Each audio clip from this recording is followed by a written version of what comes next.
Okay, so in this video, I'm going to be going over combining through addition or subtraction, positive and negative numbers, and I'm also going to go through multiplying or dividing negative and positive numbers, because a lot of the mistakes that people are making have to do with not following the rules about the sign. So they're adding when they should be subtracting, or they're multiplying and they're getting a negative number instead of a positive number. And it's really causing you to have very different answers. So if you're struggling with this may be a good time for you to get out a handy dandy piece of paper and write up some notes. If you do that, I will approve them for the assessment on Wednesday, as long as you have completed all of your assignments. So let's start first with combining. In other words, I'm going to be adding or subtracting. Okay. So when you're doing this, you need to pay attention to the sign. So if you have the same sign, so in other words, you have two positives or two negatives, you automatically need to have it click in your mind that you are going to add, and you're going to keep the sign. If you have different signs, in other words, you have one negative and one positive, it needs to click in your mind that you are subtracting. Okay? And when you subtract, you're going to keep the sign of the larger.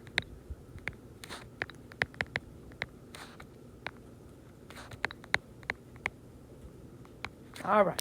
So now that we know the rules, we can correctly calculate.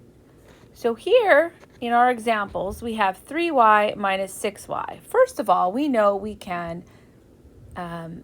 combine these coefficients of these variables because we have the same variable raised to the same exponent. So these are like terms, and we can combine them. So we are going to combine the coefficients, which are the 3 and the negative 6. And you can see that they are different signs. One is positive, one is negative. So one is positive, one is negative. So I know that I need to subtract.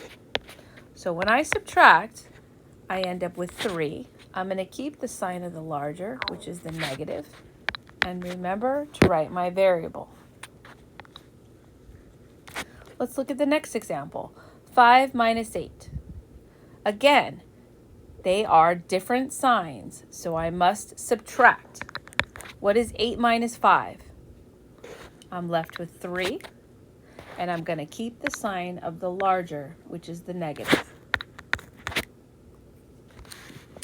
The next example, I have 6 plus 7.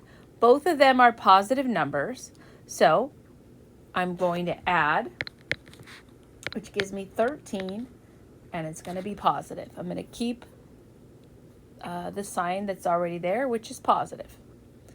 And my last example is negative 8 minus 5. Two negative numbers.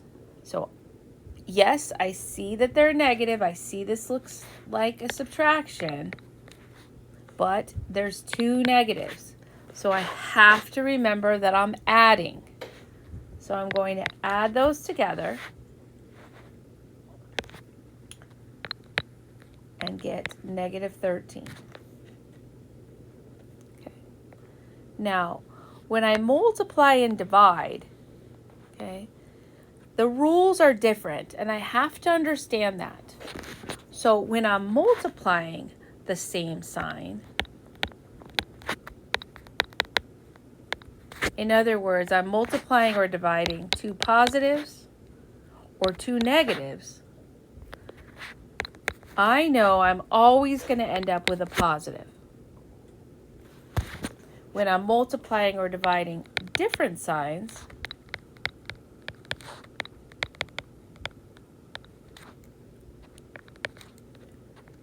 in other words, a positive and a negative, I'm always going to end up with a negative. It doesn't have, multiplying and dividing doesn't have anything to do with the size of the numbers. Okay? If you have the same sign, you're going to end up with a positive. If you're multiplying different signs, you're going to end up with a negative. So let's look at some of our examples. I have 3y times negative 6y. So I'm going to end up with a negative 18, and we'll learn this down the road, but it's actually going to end up being y squared. No, you won't get that on your assessment this week. When I have a 5 multiplied by a negative 8, I have different signs, okay? So I know that I'm going to end up with a negative 40. How about when I multiply two positives, 6 times 7? Well, I know that when I multiply two positives together, I'm going to end up with a positive. And then when I multiply negative 8 times negative 5, the same sign, I'm going to end up this time with a positive 40. When you look at negative 10 divided by positive 5, I'm going to get a negative 2. So always look at the signs and remember that there's different rules for adding and subtracting, multiplying and dividing.